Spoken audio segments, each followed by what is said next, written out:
പർസ്യൂയിങ് holiness in an unholy world. ഒരു വാക്യം വായിക്കുവാൻ ആഗ്രഹിക്കുന്നു. റോമർക്ക് എഴുതിയ ലേഖനം 12-ാം അധ്യായം 1-2. സഹോദരന്മാരെ, ഞാൻ ദൈവത്തിൻ്റെ മനസ്സിലെ ഓർപ്പിച്ച് നിങ്ങളെ പ്രബോധിപ്പിക്കുന്നത്, നിങ്ങൾ ബുദ്ധിയുള്ള ആരാധനയായി നിങ്ങളുടെ ശരീരങ്ങളെ ജീവനും വിശുദ്ധിയും ദൈവത്തിന് പ്രസാദവുമുള്ള യാഗമായി സമർപ്പിപ്പിൻ. ഈ ലോകത്തിന് അനുരൂപമാകാതെ നന്മയും പ്രസാദവും പൂർണ്ണതയുമുള്ള ദൈവഹിതം ഇന്നതെന്ന് തിരിച്ചറിയേണ്ടതിന് മനസ്സ് പുതുക്കി രൂപാന്തരപ്പെടുവിൻ.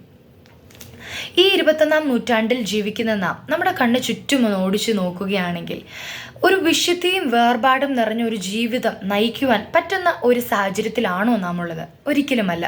പ്രത്യേകിച്ചും ഈ കാലഘട്ടത്തിൽ വളരെയധികം അവിശുദ്ധീകരണമായ പ്രവർത്തികൾ നമുക്ക് ചുറ്റും നമുക്ക് കാണുവാൻ കഴിയുന്നുണ്ട്.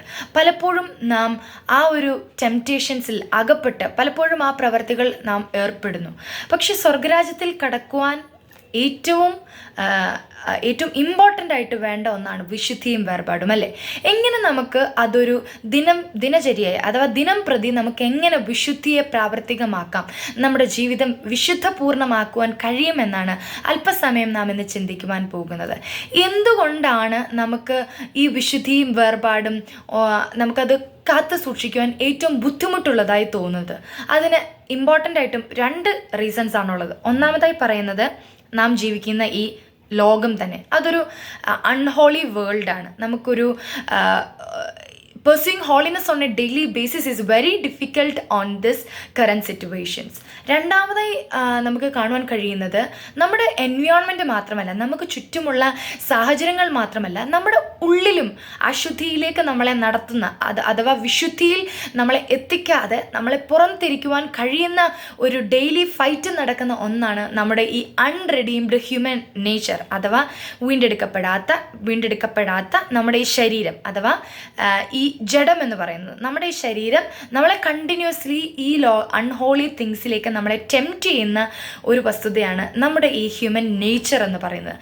അതുകൊണ്ട് തന്നെ pursuing holiness on a daily basis, it's very difficult and it needs strong willpower and അതിനൊരു കണ്ടിന്യൂസ് ഹെൽപ്പ് ആവശ്യമാണ്. നമ്മൾ മാത്രം എഫേർട്ട് എടുത്താൽ മതിയോ? പോരാ, നമ്മൾ എഫേർട്ട് എടുക്കുകയും വേണം. അതിൻ്റെ ഒപ്പം തന്നെ ഒരു ഡിവൈൻ പവർ അഥവാ ഒരു ദൈവിക സാന്നിധ്യം, ദൈവിക ശക്തിയുടെ ആവശ്യം നമുക്ക് അത്യന്താപേക്ഷിതമാണ് four pursuing holiness on a daily basis.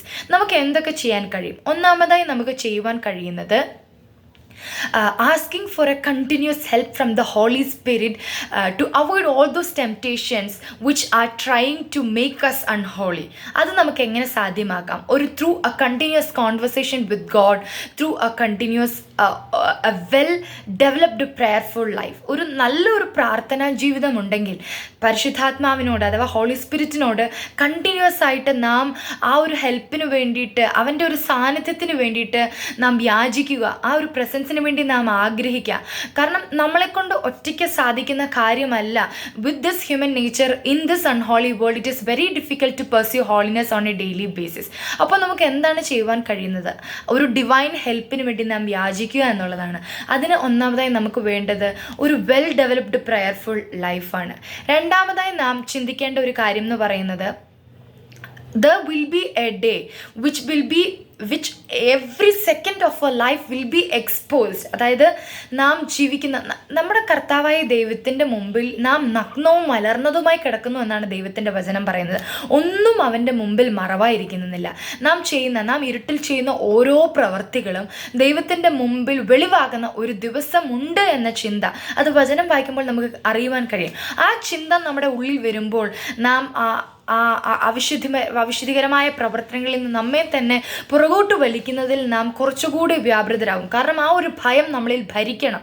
ആ ഒരു ഫിയർ ഓരോ നിമിഷവും നമ്മുടെ ഉള്ളിലുണ്ടാവണം. കാരണം നാം ഇരുട്ടിൽ ചെയ്യുന്ന പ്രവർത്തികളെല്ലാം തുറന്നു കാട്ടുന്ന അഥവാ അതൊന്നും മറവായിരിക്കുന്ന ഒരു ദൈവമല്ല നമ്മുടെ ദൈവത്തിന് മുമ്പിൽ സകലതും നഗ്നവും മലർന്നതുമായി കിടക്കുന്നു.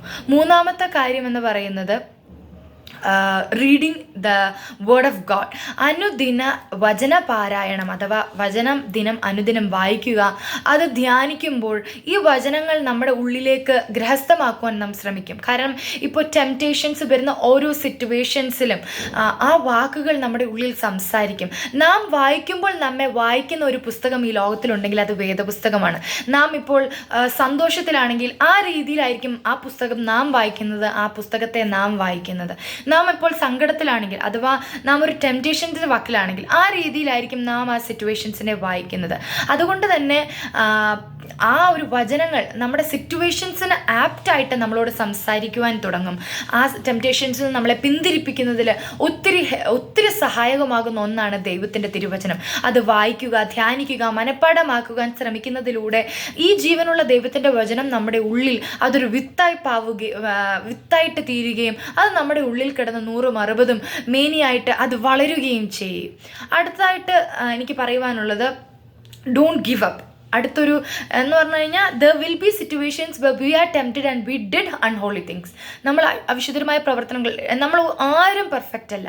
നമ്മുടെ ജീവിതത്തിൽ അനുദിനം അങ്ങനെ അവിശുദ്ധകരമായ പ്രവർത്തനങ്ങൾ ചിലപ്പോൾ നാം അതിന് അടിമപ്പെടും.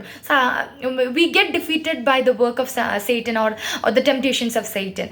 ബട്ട് ആ ഒരു സമയം അയ്യോ എല്ലാം കഴിഞ്ഞു പോയി, അല്ലെങ്കിൽ you did this, you did that എന്ന ആ ഒരു കണ്ടിന്യൂസ് ആ ഒരു മൈൻഡ് അറ്റാക്ക് സാത്താൻ അവിടെ നമ്മുടെ ഉള്ളിൽ ഇടുവാൻ തുടങ്ങും. അവിടെയാണ് നമ്മുടെ മൈൻഡിനെ ഡിപ്രസ് ചെയ്തിട്ട് തികച്ചും കണ്ടിന്യൂസ്ലി, അല്ലെങ്കിൽ അഥവാ പൂർണ്ണമായിട്ടും നമ്മളെ ദൈവത്തിൽ നിന്നും വേർതിരിക്കുവാൻ സാത്താൻ ശ്രമിക്കുന്ന ഒരു സിറ്റുവേഷനാണത്. എന്നാൽ അത് സാത്താൻ്റെ തന്ത്രമാണെന്ന് മനസ്സിലാക്കിക്കൊണ്ട് ആ ഒരു സമയത്ത് കർത്താവിൻ്റെ സഹായത്തിന് വേണ്ടി നാം യാചിച്ചുകൊണ്ട് അവൻ്റെ പാദപീഠത്തിൽ ചെല്ലുവാനും നാം വീണ്ടും അത് ആവർത്തിക്കാതിരിക്കുവാൻ ശ്രമിക്കുകയുമാണ് വേണ്ടത്.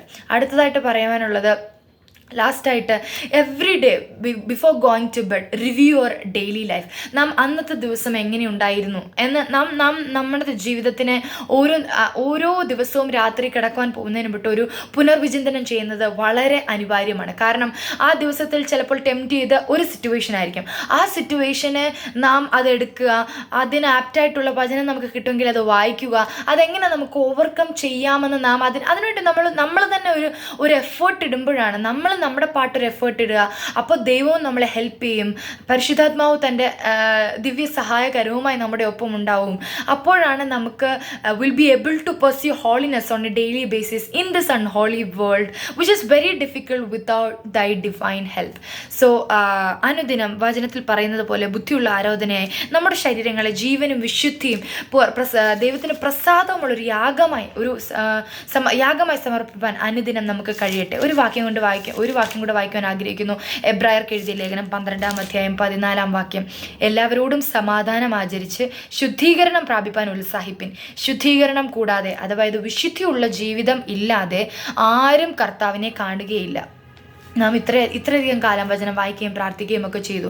എന്നാൽ അവസാന നിമിഷം നാം തള്ളപ്പെട്ടു പോകാതെ ഒരു വിശുദ്ധിയും വേർപാടുമുള്ള ജീവിതം നയിച്ചെങ്കിൽ മാത്രമേ നമുക്ക് നമ്മുടെ കർത്താവിനെ കാണുവാൻ കഴിയുകയുള്ളൂ. വിശുദ്ധിയുള്ളൊരു ജീവിതമല്ലാതെ നമുക്ക് കർത്താവിൻ്റെ അടുക്കിലേക്ക് ചെല്ലുവാൻ കഴിയുകയില്ല. കാരണം നമ്മുടെ ദൈവം എന്ന് പറയുന്നത് ഒരു അതിവിശുദ്ധനായ, വിശുദ്ധിയുള്ള ദൈവം എന്നല്ല, ഒരു അതിവിശുദ്ധനായ ദൈവമാണ്. He's a super holy God. So in order to come closer to him will be able to pursue holiness on a daily basis. അതിന് നമുക്ക് ഓരോരുത്തർക്കും കഴിയട്ടെ.